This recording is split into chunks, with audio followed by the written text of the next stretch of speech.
secondary firing arc. You can't just, fly however you want to. You have to, kind of predict where they're going and move your arc in that direction. Yeah.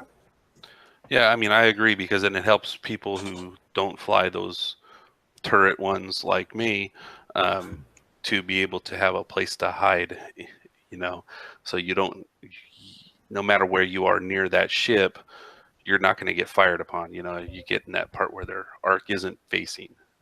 Yeah. Like that damn dash radar. What?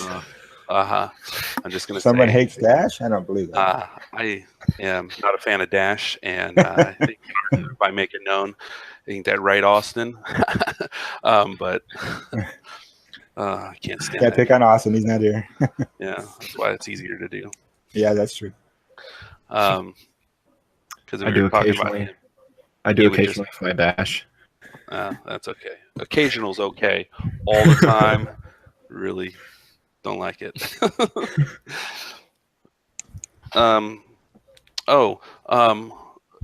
go back to ion tokens. One of the things that I noticed, which is a little bit different, now when you get ioned and you do that one forward, it's just the one forward.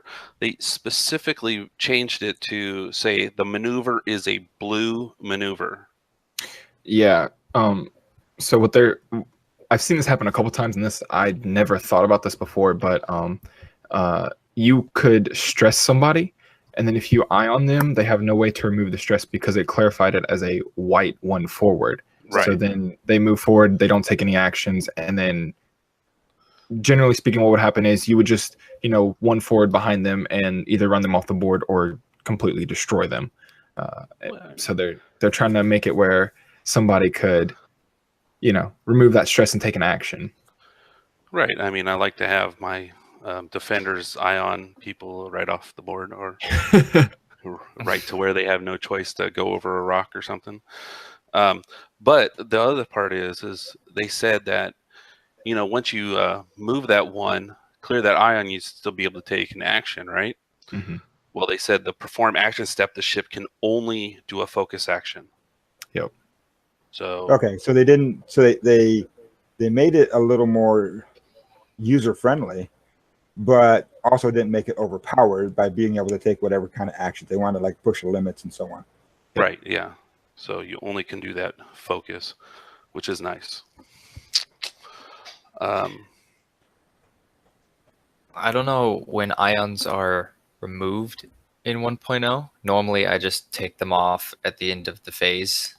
During the end phase, right? Mm-hmm. Well, now it specifically says that you remove them after the ship performs its action. Well, I mean, where it is now is if, like, I shoot you during the engagement phase and you get ionized, the next round you only can do that one forward. That's when it's supposed to be removed at that point. You're right. I misspoke.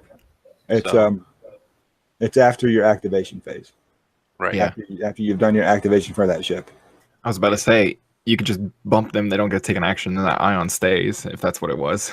No. Yeah. No. They still, even if they can't fully take that one forward, they still would take it off at the end of that activation phase. Yeah, I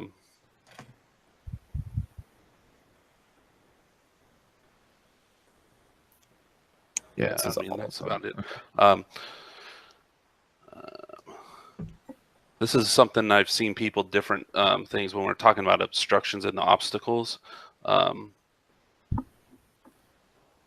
Like right now, if I'm gonna go shoot you and I'm going through, a debris field and asteroid to get to you, how many extra dice you get? 1.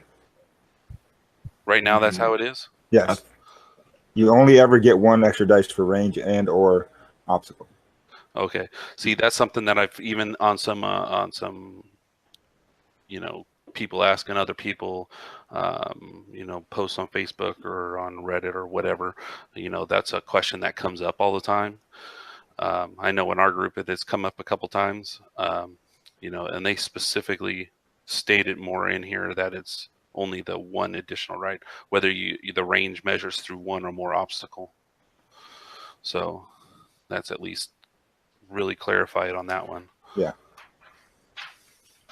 So I have no idea if it's still in the game, but Tactical Jammer, I believe it's called. Uh-huh. The modification, the 1 point that lets large base ships count as obstacles. Or blocks line of sight. Or Yeah. Yeah, you're right. Go ahead. Yes. Mhm. Yes. Obstructions acts as an obstruction. Yes. Mhm. Yes. I misspoke. Mhm, you're right. So that would still only count as one extra die then. Right. Even if it was shooting through that one ship and two like a debris field and an asteroid, it's still only going to get that one extra. Yes. Okay. It just comes in handy to like on Dash or something like that. He could be like it's on the inside, and then you got like B wings or something, or Y wings, on the outside of him, using him as a shield. Right. Would somebody get a notification? I don't think so. Why? Oh, maybe it was just on my side. Like this big ring in my ears. I was like, what?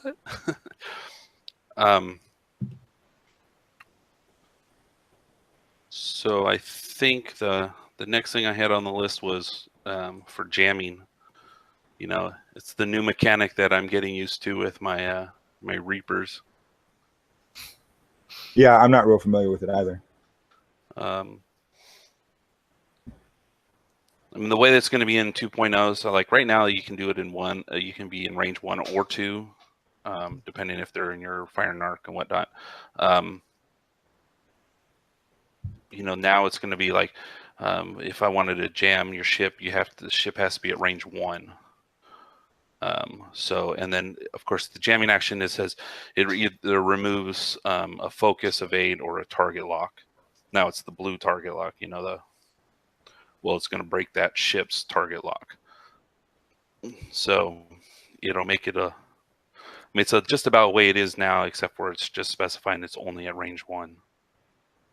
Oh, okay. So that's actually a pretty significant change. Yeah. I wouldn't have been able to use it a couple of times in my game today. Yeah. But Same. yeah. But it's a jam is a new mechanic that for the smaller ships that are I'm just getting used to. So since this wave and me flying my 2 Reaper list. Cheese list. Well, some other ships are cheesy. Some other ships are gaining the jam action in 2.0. The Right, yeah. Hawks are getting it. I believe it's a stressed action for them, but I do know they have it. Right, yeah. Some of them are getting that as their actions on the cards. So, which will be nice. I mean, it's some of those things like the things you're seeing that are going to be popping up more, the jam function or even coordinate. Right. Those ones are going to be spread out more along the lines with all the other ships. I think there's going to be more ships getting the reinforced. I was just going to say more ships are getting reinforced as well, not just the Wookiees. You're right. Yeah. Like the Decimator. The Ghost. Screw the Ghost. Well, nobody cares about the Decimator either. I mean, nobody ever plays it. So. Oh, okay. Well, yeah. We'll see. Ouch. We'll get a Decimator Invader out there and see how we're doing once this comes out. Oh man. As long as I can still have my 3 crew and I can put Kylo and the Emperor on it, it'll be fine. What the hell? You never played that list that I have? I've never played against that list. No. Oh, oof. Yeah. I do think they're changing Palpatine, so I don't think you're going to be able to. I don't think you. It's not going to. I know for a fact it's not going to work the same. Like you don't get to like add in a crit. I think it's you have to. I believe it's you change one of the dice you're rolling, but I'm not 100% sure on that. All right. Yeah. See, if I would have known we were bringing that one up, I would have had it up because I have pretty much all of them somewhere in here. Where is my list? Speaking of the reinforce, they're changing it. So right now, if you are reinforcing on a gunship and you think whatever ship is going to be in your forward reinforce, so you're reinforcing the front, not the rear, you can put it down, and if the ship is on both sides, it still counts. In 2.0, if the ship even crosses just a little over into the rear, you no longer get the reinforcement action. It doesn't take effect. So you have to either be all the way on one side or the other for the reinforce to work. Right, yeah, it has to be fully on either the front or the back. Yeah. Has anybody heard that they're removing auto thrusters from the game? No, they're not. There are some auto thrusters. Oh, are there? Okay. Yeah. I heard that they were taking that out of the game.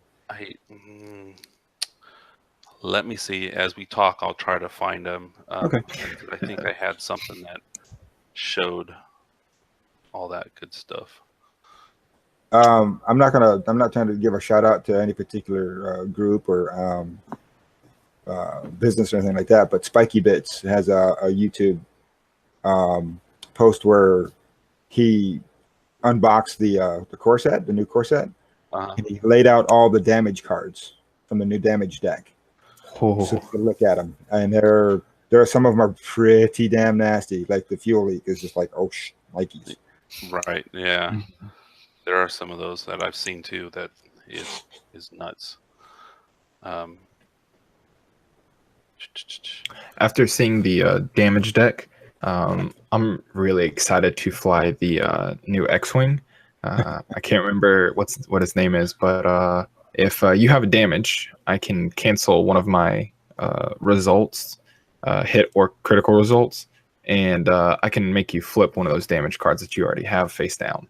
So seeing some of the criticals makes me really excited to play that. So you would, are you saying that you spend one of your hit or critical results to force your opponent to flip a crit down? No. So I roll like 2 hits, you blank out and don't get anything. If you already have a damage card, I can cancel one of the hit results, and you flip the damage card that you already have face up. Oh, face up. Okay. Right. Yeah, and this is what it is. It's Thane Krell is the one you're talking about. Yeah. It says while you perform an attack, you may spend one focus, hit, or crit result to look at the defender's face down damage cards. Choose one and expose it. Oh my God. Yeah. Oh, I didn't know that part. How often can you do that? That's a pilot ability? It's his pilot ability, so every time he holy attacks. Crap. Yeah. So and he's a T65, so he's got 4 hull. Let's go. They needed a buff. Yeah, I mean, there was a buff for you. Yeah, that's a buff and a half. Yeah. Man. He's going to be the new Wedge. Everybody's flying him. Yeah, just to flip up those cards. Yeah. You'll get you're gonna walk up on somebody's table and they're gonna have all these cards just sitting up. How'd you get so many crits? Thank you. How come you have all these things where you can't do it anymore? Because look who he's flying. I'm still trying to find some of this. Yeah. Some of the cards. While you're looking at that, we've got a new action, calculate. It says when a ship performs the calculate action, it gains 1 calculate token, which is a green circular token. The ship may spend the calculate token to change a eyeball to a hit or evade. And I believe this is going to be on like droid pilots, so things like AP5, the IGs, things like that will have the calculate action instead of the focus action. Right. Yeah, that one will be on the droids. Yeah. So, but it's that one. That's the only thing different is it only does 1 result instead of like all of them. Mm-hmm. So interesting. So that doesn't seem very powerful. Is it in replace of the focus? Yes. Yes. It is. Those ones don't.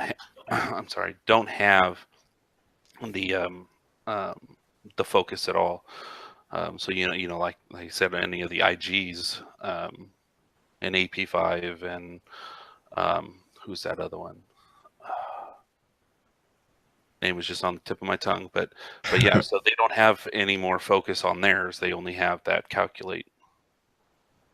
Yeah. So what they're trying to do is I call it fluff.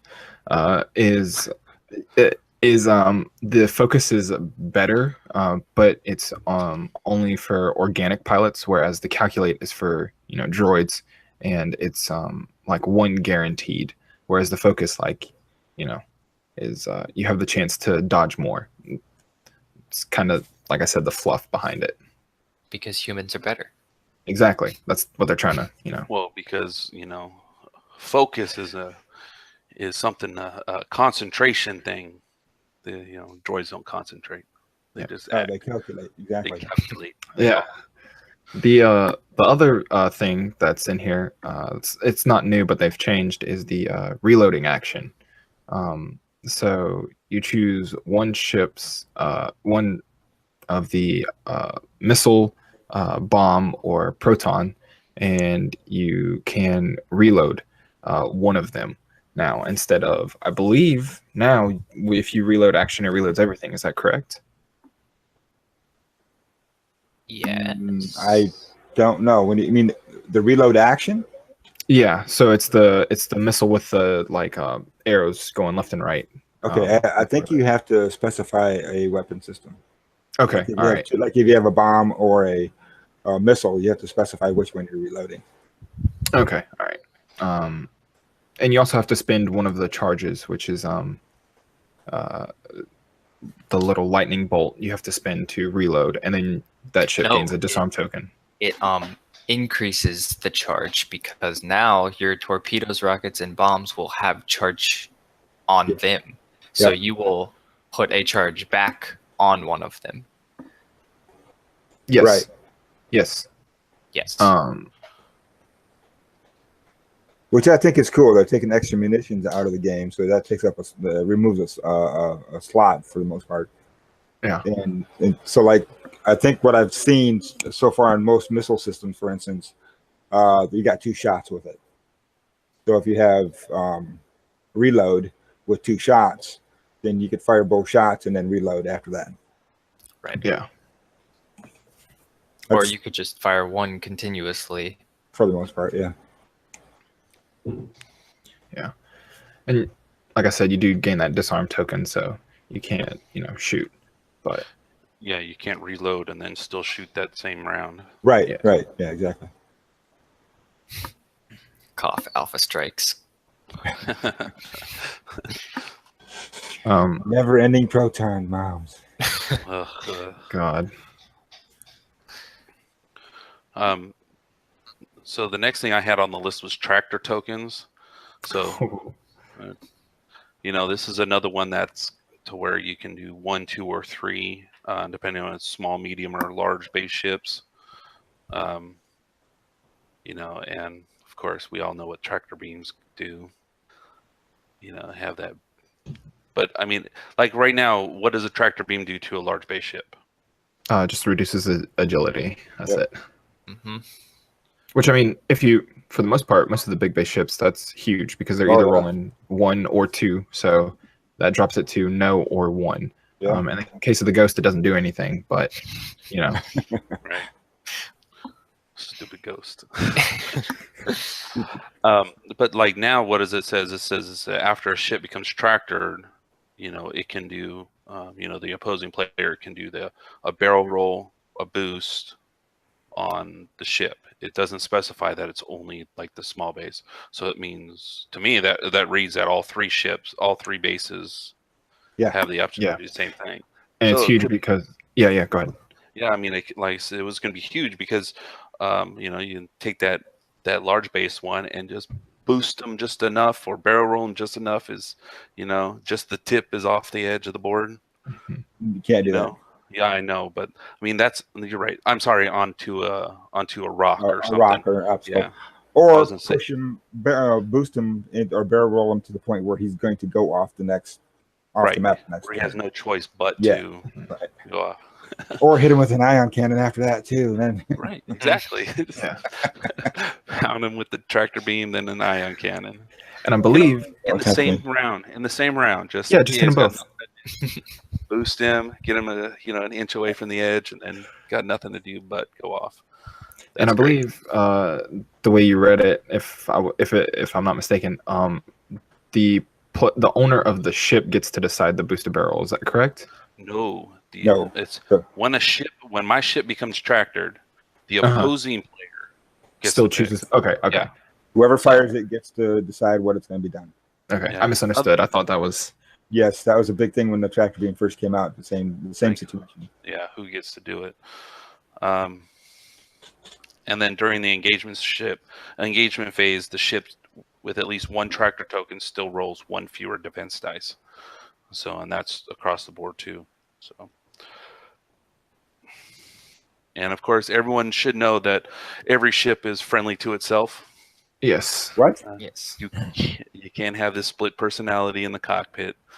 It's like, Obviously, they haven't seen some of the Imperial pilots. hey, we have training.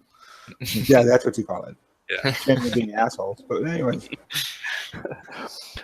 there's one mechanic that I've absolutely, once they started talking about it, the next two thing I'm going to talk about are ones that I think are just ridiculous. Placing a ship in reserve. Oh yeah. yeah, let's talk about that. Give us a ruling on that. Let me give you one ship name. Yeah, go ahead. Evolve or no? What's his name? I can't think of his name right now. It's Eval Morale or something like that. He's a scum ship. Have you seen his pilot ability? He's the YV's. Yeah, he's the Trandoshan freighter. If he goes to fly off the board, you can put him in reserves and then put him anywhere on that side of the board the next turn. Right. Which is ridiculous. So what it says the reserves. Some card effects place ships in reserve. A ship that is placed in reserve is placed on its ship card. While the ship is in reserve, it cannot assign a dial. It cannot perform actions. It cannot attack. The abilities of the ship in reserves are inactive for all purposes unless the ability explicitly allows it to be used while it is in reserve. A ship that is placed in reserve always has an effect that causes it to be placed in the play area. So, it's saying you just can't place any ship in reserve. It's got to be one that's specific, and it'll say something on the card that it can be put in reserve, and where it gets put in the play area. But Well, go ahead. ahead. No, you Nothing. go ahead. Well, look at Han Solo's new ability. Oh, the what do you call it? Where he can be placed anywhere within range. Hidden or something like that, or like hidden. He can be placed like anywhere range 3 from any enemy ship. Yeah. At startup. Yeah. Boba Fett should get that too. Well, Boba Fett doesn't he have the one that says that he can be placed within range 0 of an obstacle? That's the new Boba Fett. Yeah. Right. Yeah. Yeah. That's funny. That's jacked up. Now something that let's see. They just put it here. I'm going to start right in the middle of the damn board. Something I hope they don't do, because I think this would kind of be overpowered. But the reserve doesn't say that the ship cannot take damage. So if there's a way, there may be a way that you could end up giving the ship that's in reserve damage. How? I don't know. They could. Saying that they could have there could be a pilot ability or a upgrade or something that would do that. Well, my argument on that is it says specifically a ship in reserve has no actions. Any of its abilities cannot be transferred to other ships and stuff like that are in play. So if it's not technically in play, then it should not be able to technically take damage from something in play. That's true. It's true. It would be terrible if they put something in there. Well, But- not really, because I don't play with the ship. Yeah. That would be some Imperial shenanigans. Yeah, it'd be nice. It'd be But the Darth next one Vader. I have a sense in the Force of something off the board. Let me just go ahead and kill it now. I sense something's going to come in on this side, right behind me. But then The next one is the docking and deploying. Now, I know in mechanics now we have, some of them like the phantoms that can dock with the damn ghost, and that whole thing. But the way they were talking about it is there's some, the deploying, like we have what is it, the pup? Yeah. From the Mashed. Yeah. So, but then now they're gonna have the L3 from Solo, yeah. Solo. Yeah, from Solo. Oh, in the escape pod thing. Yeah. Okay. Because some of the abilities on there can transfer to the ship even while it's docked. It can use it it can use its shields as the ship's shields and shenanigans like that. Holy crap! Yeah, and there was some. I heard somebody talking about something. I was trying to find it. I was hoping they said something, but there some mechanics that have you can redock. Yeah, I did see that. And I have heard that you could like deploy. So the ghost could deploy one of the phantoms out the back. It could go do its thing, and then it could come back and redock later in the round or in the game. It's like, oh, I'm gonna hide right up and back in the ship. Give me one less target to shoot at. Well, I mean, it does kind of make sense. Yeah. I mean, it does thematically kind of thing, because that Exactly. ship could come on and off whenever it wanted to. But still, ridiculous. The other thing, now on the quick reference part of it, it lists all the actions and all that stuff, but then the performing of an attack, they have it a lot more broken down when they can. Remember they had that whole flow chart of when you do things. The timing chart. Yeah, the timing chart. I mean, they have sort of the same kind of thing when it, where you declare a target, do attack dice, defense dice, neutralize results, deal damage, and then the aftermath. One of the things that I think is great is like the declaring the target. Even when it comes to like target locking, when you go to do your action and you want to target lock, you don't get to sit there and say, oh, I'm going to target lock, and you're going to range, check for range on target lock. If you're not in range, you just lost your action. So you don't get to say, oh, okay, well, he's not in range. Now I can just use my focus. Right. That's the current ruling. Yeah. The current ruling is if I want to check, I'm going to go ahead and check for range for target lock to him, or I want to target lock that ship and then check for range. Oops, I'm slightly out. I can just go ahead and take a focus then. Right. Yeah. So the new rule will be you only get to check once. Right. So which is good, because then it's like, oh, he wanted to target lock. Well, then that just benefits me because he has no actions, no focus, no evades, no nothing. So it'd be nice. Right. It's what Nathan said earlier. That the skill ceiling was raised exponentially, almost, it feels like, now with all of these new mechanics and the more precise firing. It's just it's going to be a lot more interesting, I think, of a game overall because of all of these things. Yeah, they're taking away that free information. So like right now in 1.0, you could be outside of range, and you're outside of range, and you check for the target lock, and that would give you the information of like, oh, well, I was thinking I was going to need to do 2 forward, but actually if I do a 1 and he does a 1, we'll be at range of each other, so I'm just going to do the 1 forward. And they're getting rid of a bunch of that free information that would just be handed out there. So now, like you said, you go for the target lock, it doesn't happen, then you don't get the target lock. So they're making you choose, because I mean, you could still try for the target lock to see if you're in range, but you're not going to get an action then. Right, exactly. So I mean, like I said, it does make it a little bit more strategic for people that so you can can benefit you or can kick you if you think you're too close. Then you're gonna have to decide whether am I going to check for it or just going to go ahead and use a focus or an evade. Because who wants to do it and lose their action. All right, so now, Will, you were talking about the tokens in the back there. Yes. So the new token, which it has been mentioned by a few people, I wasn't gonna spoil it, cough, but it's the charge token.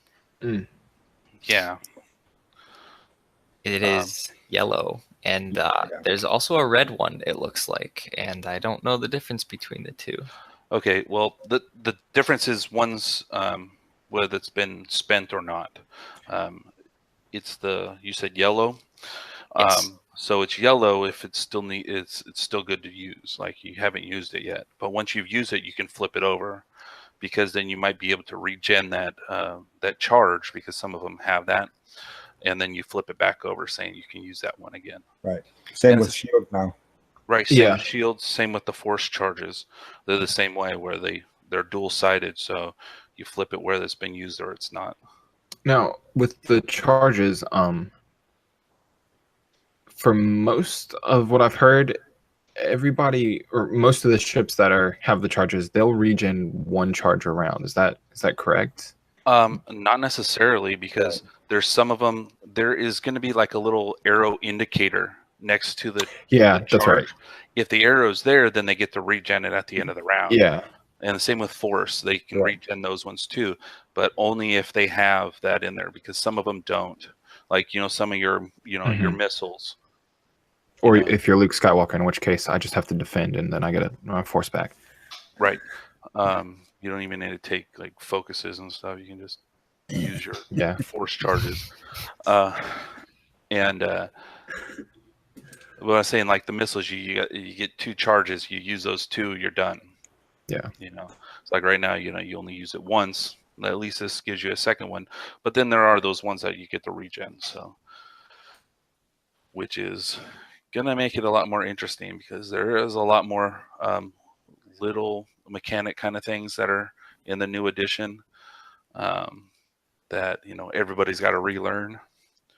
So I just wish we had somebody in our group going to the Gen Con this year. Had I known that was what was coming in it, I would have worked my schedule a little bit more to make sure I could go up there. Because they get in that, you can get the core and some of the expansions then. Yep. You get it a month before, because it'd been cool if somebody in our group had it, and then we can do a little unboxing and talk about it to everybody. Yeah. So. And maybe get a play testing in too. Right. Yeah. Yeah. Something that I think that also is coming out with 2.0 that is a huge deal is the app. The points are no longer printed on the cards. It's all done through the app, and I believe they stated that this was done so that they could fix point cost on things. So if they go to a tournament and they see everybody's using Luke, and everybody's flying that, and they're just slight variations in the list, and they realize that's a problem, then they can go into the app and they can go, okay, well, Luke costs, we'll say like 40 points. We're going to make them cost, 60 points now. And, they'll just up the pointage on it. Right. I mean, they did say that the app is going to be there so it kind of mitigates the use of the FAQs and stuff and the erratas, so they can just do an adjustment there. And then they also said that with the app, certain events are going to be, there's going to be certain changes for certain specialty events or whatnot that they'll have on there. So if you're going to one of the invitationals or whatever, or if there's a themed, tournament or whatnot, that they can do those too. So like if it's an FFG event. So, yeah. But yeah, I mean, the app is going to be a big thing on, everyone's going to have that phone out, be like, everyone's going to be at the table playing with their. They also have it for PCs. They have an app and they have a website as well that will work. Right. Yeah. So I mean, it'll make it so you can do your list building and all that, do your whole squad, and then they said there's going to be a function in there where they can print it out and stuff from there. Yeah. Like we get those play sheets already. So it'll make it a little bit. It'll make it interesting. We'll see how big that app is and how much space it clogs up on people's phones. How often it crashes. How All often right. it crashes. My biggest thing is that it's probably going to crash as soon as it opens because Oh, so yeah. many people. Yeah. Yeah, everybody's going to get on it September 13th, and it's just. They need to go ahead. I think they need to go ahead and release it like August, and then everybody's gonna hop on it then, and they can figure out the bugs and stuff in it and fix it before, because that's what's gonna happen. Everybody's gonna go get their stuff September 13th, and then we're not gonna be able to play because we can't use that to see how much points cost. Yeah, I honestly suggest. I mean, I would make a suggestion if nobody else has to them. Do like a 2 weeks in advance. Do a soft opening with like an email invitation. Send your email to this particular website. I mean, this email or whatever, and then they can do like a randomness of it and say, okay, you get access to the app to play test it. Do an alpha on it or a beta. Yeah. Yeah, I mean, that'd be pretty cool. But then you get those people that will just want to be the first ones, and they're gonna throw out their 50 different emails. So And what's your point? we sitting here all day just throwing out emails to them. But yeah, but I mean that would be a good thing. But as far as I know people asked them if they're going to release it like for a short time right after Gen Con or during Gen Con, but they are going to have. I know they're going to have like little mini tournaments, like tester tournaments. Yeah. At Gen Con. Oh, So damn. Another reason why I'm pissed that I didn't get to go. I didn't know about it early. Yeah, I would have went. Damn, I didn't know that. Yeah, so maybe they'll have something good next year when I go, because I'm already planning that one out. Already got my space where I'm going to be sleeping. That park bench can get kind of sore. To make sure you take it. No, I have at least a couch. I have a friend that just moved up into the area that's pretty close. So really? Yeah, so I've already told her, hey, I'm coming when you crash on the couch. I might have to bribe you for for a corner of the room or something. Just a little piece of carpet. Yeah. Maybe newspaper. Yep. At least get the porch. So, now the only other thing, I mean, other than little spoilers for the expansion packs that they've been putting out, that are coming out in Wave 1, the only other thing that really kind of significant that they put out that I think recently is the announcements of the wave schedules. Oh yeah. It's like Wave 1, 2, and 3. September, then December, and then February. So that's going to be interesting to see how that works. Mm-hmm. And I'm really interested in seeing what they're going to put out in each of the next couple waves. Are they going to I know they had said something about Wave 2 having the conversion kits for First Order and Resistance. Yeah. I hope so. Yeah. He needs to get back on the board. No, that thing's too big to be on the board. That should be a huge ship. Look, I'm gonna go out and make sure I buy at least one more silencer before they all disappear. The current model, so I get out there with my bigger model of the silencers. Oh yeah. Oh, that's right. They're actually making them smaller, right? Right. Yeah. For they're the small scaling it base down. ship. Yeah. They said when they got the specs on that, they really didn't know size comparison to other ships, so they just went on what they thought. So yeah, it's a little oversized, but I like it. Yeah, those Reapers. I like this. Are big. Yeah, they are. They're pretty nasty. Yeah, they look pretty funny on my mat today with those tiny little bases. Yeah, it looks way top heavy. Yeah, they do. But that front points of those things stick out pretty well, so they're easy to get caught. As you're trying to move around. It's like trying to fly Miranda next to a Falcon. Oh God. Yeah. Then you get them on magnets like Darrin's got, so they just kind of sit up on its side. Yeah. Doing a bank. Yeah. Yeah. Going straight. But I'm excited about this release schedule though, because I want to fly more factions, but I don't have the I have just now caught back up with Rebels from like where we left off. So like I did a 3-month sprint to try and buy all the Rebel stuff, and I'm excited because 2.0 I can start my Imperial list. I can start buying the Imperial stuff as it comes out in these waves, and it's in a decent span where I don't feel like I'm dropping money every 2 weeks on it. Right. Yeah. I mean, they are, they are spacing it out, and I like the fact that they're giving us some wave schedule now instead of. Mm-hmm. So you can plan ahead. Right. Yeah. Or say, look, this is the next wave, and we'll find out in 2 months when it's going to come out. Yeah. So.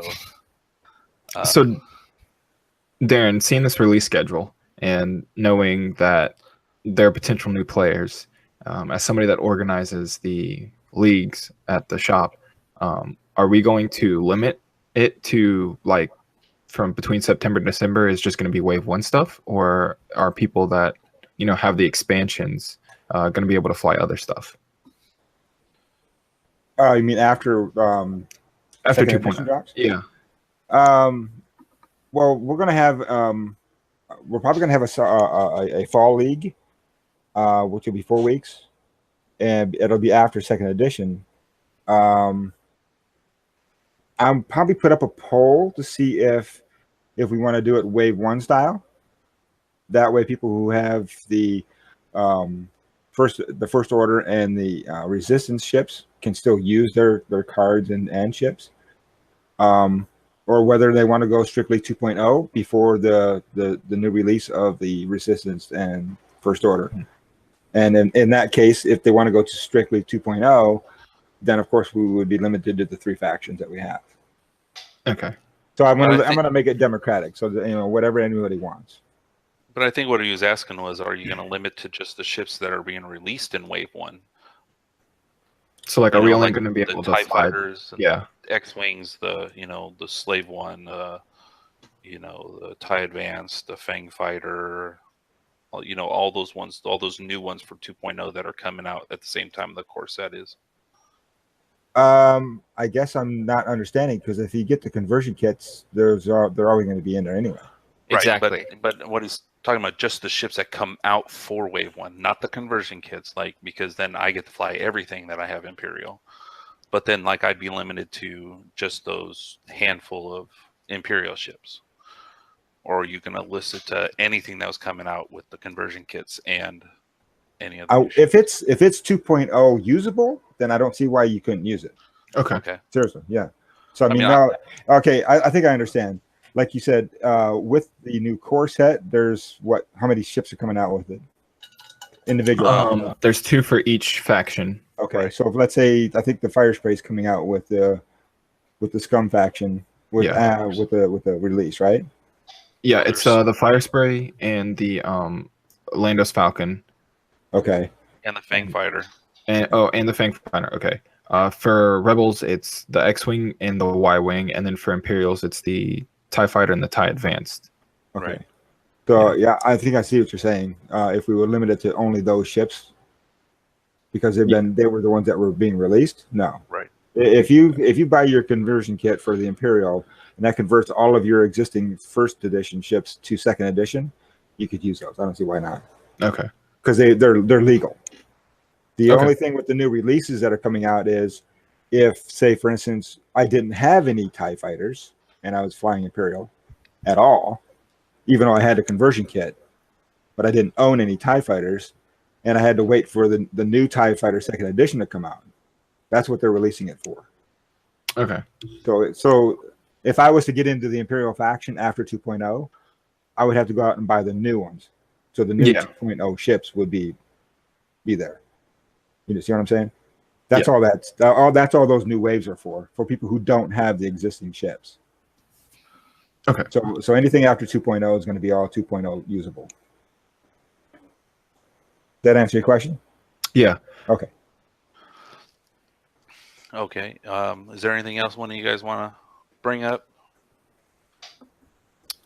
How do we remember how spaced out the waves were in 1.0? Because I feel like this is actually a tighter schedule for releasing waves. It is. If they stick to it, it's definitely a lot tighter. Yeah. Well, did say that they're going to try to re-release all the ships that have been released, kind of in an accelerated schedule, just so they can get all those out there to everybody. So people aren't going to try to buy the.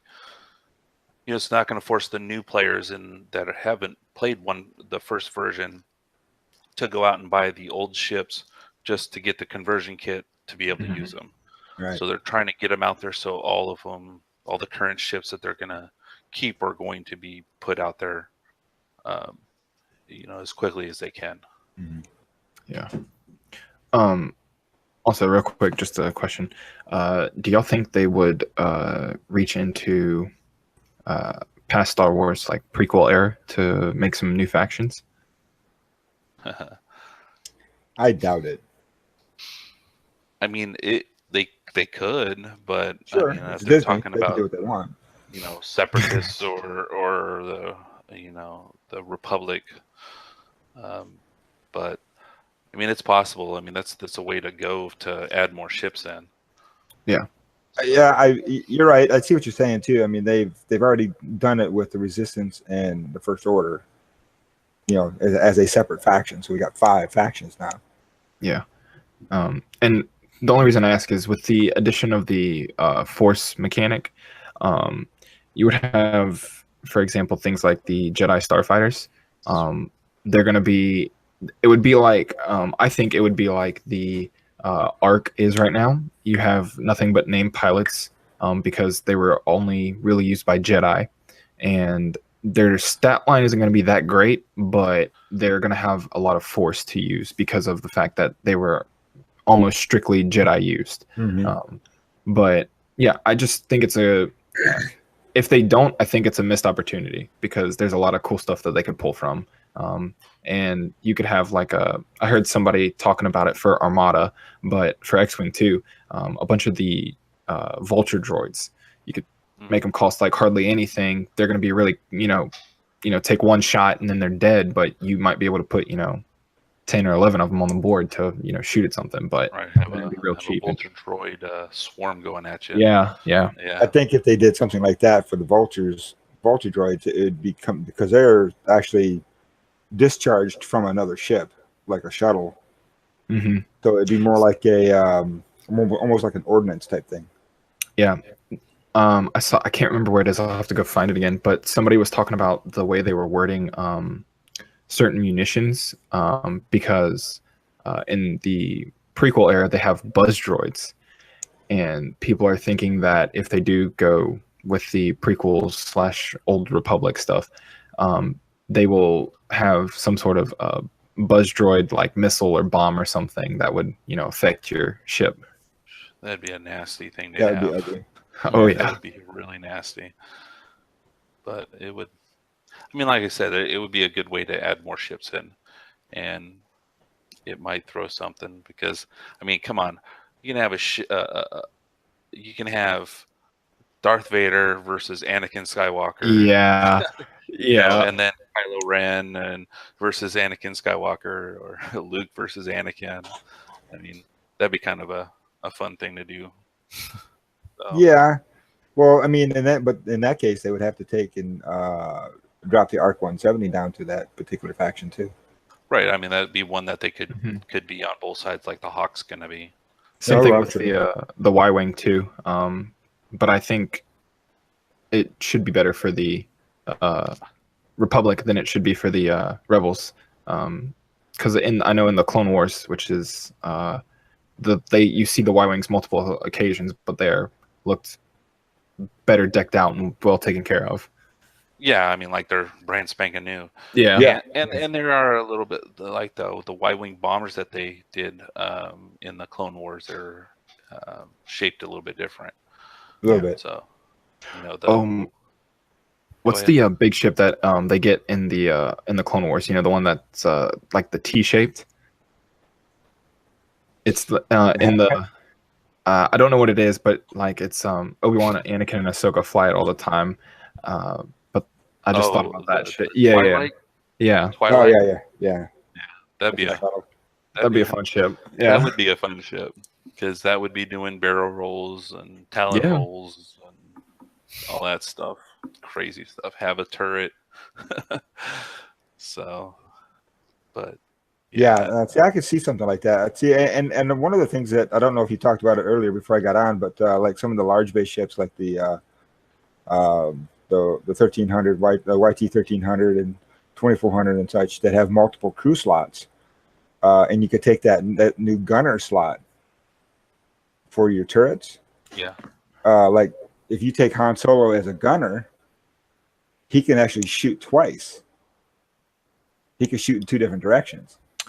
Oh, Interesting. wow. Yeah. So he could be facing port side and do a shot, and then face to the starboard side and do another shot. Huh. That's Han Solo. That's one of Han Solo's new crew abilities for the gunner slot. Wow. that's nuts. That's cheating, I think, but Rebel scum. Whew. yeah, Rebels. It's not cheating, it's thinking creatively. There you go. Yeah. So what you're saying is that Han's using the Force? Is that what you're saying?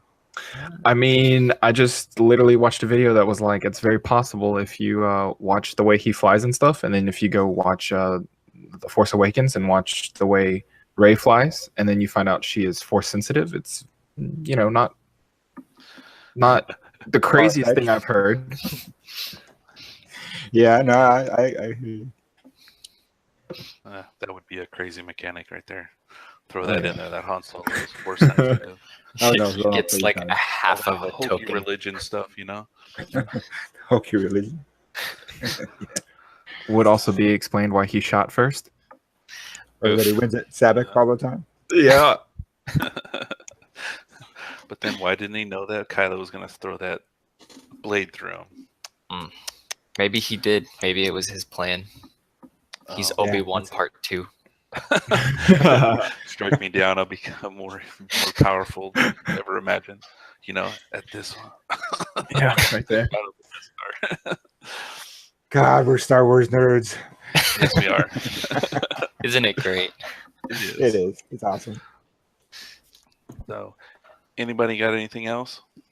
I don't think so. Well, I mean, I know I mentioned it about the spiky bits thing, and I'm not trying to push spiky bits. Just if you wanted to look at those cards, I don't know if you can link it like when you post this or not. But yeah, I don't know. I have the link up to his YouTube channel if you want to. Yeah, well, yeah, you can just shoot it over to me, and I'll see when I republish this out there. I'll try and add it on there. Okay. So, and then there's other places that have spoiled some of the conversion kits too and stuff that, like on Reddit, there's a couple threads on there that's got all the stuff that are listed out there. So, but just to say that I got a couple new cards in the mail today, ready for 2.0. Very good. You did. What'd you get? You see? Ooh. Oh, can you see me on the screen? Blue Squadron Escort. Yeah, and then it's a dual card. Oh, that's nice. Wait. And Go back it's to nice that. and That's glossy. I saw you having that, but I wasn't really paying attention to it. No, this is a new one I got today. That's I didn't pretty have it nice. earlier. The one you saw was from the helmet series for that had I was using the Countess. Oh yeah, Countess Ryan. That's the one I Countess had. cheating bitch. You're right, huh? Yeah, Mhm. that's my girl. Only going to Right be able there. to run 2 and 2.0. Sounds great. Oh, that sucks though.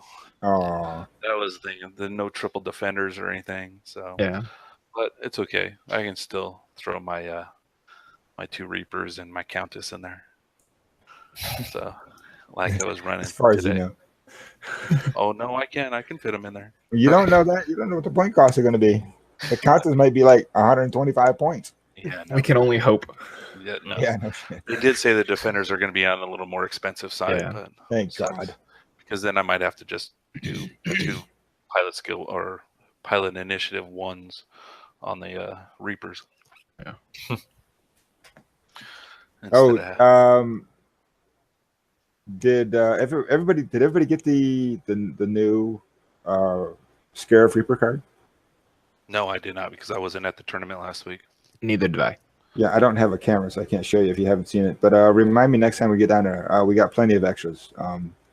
Yeah, it's a Initiative 1 Scarif base pilot. Mm-hmm. It's a dual-sided card. One side's first edition, the other side second edition. Man, It's a very neat card for you Imperial folks. Yeah, I wish I would have gotten one from you today. Because Yeah, I didn't even think about it. So I was flying that specific guy. I was using that specific card right behind you. Oh yeah, that's right. You were. I did see it on the table. Yeah, I was like, oh, I wish I had one. But I guess I should have asked. But all right, anything else? I don't think so. Not For me. All right. Well, later on when we get more versed at doing this, we'll figure out some kind of sign off and everything, and do something, specific for it. But next time we'll talk a little bit more. We'll get together some more and get some more notes ready for the next time we do it. Yeah. Get a game in. Get a podcast going on the game too. Yeah, and then we'll get a game on the podcast too. I got my nice new table over here that I made up. So nice. If we want to do it like this time at night and stores closed. Oh yeah. So we can play it over here and and have a few drinks. Some of us. What's that? Yeah. Some of us, not some of the youngins. Can't. Oh yeah. Okay. Yeah. It's okay. We got juice and soda and free water. We got water. I got plenty of water here. Milk. Baby food. Yeah, there you go. So, all right, guys. We'll get this schedule out and we'll get it. We'll schedule up the next one. All right. So, thank you guys for showing up. And if anybody's out there listening, and I'm sure someone will be watching it eventually. So thank you for watching. And this is us. I'm Scott. Goodbye. Viper Squadron out. Yeah, Viper Squadron out. All right, y'all.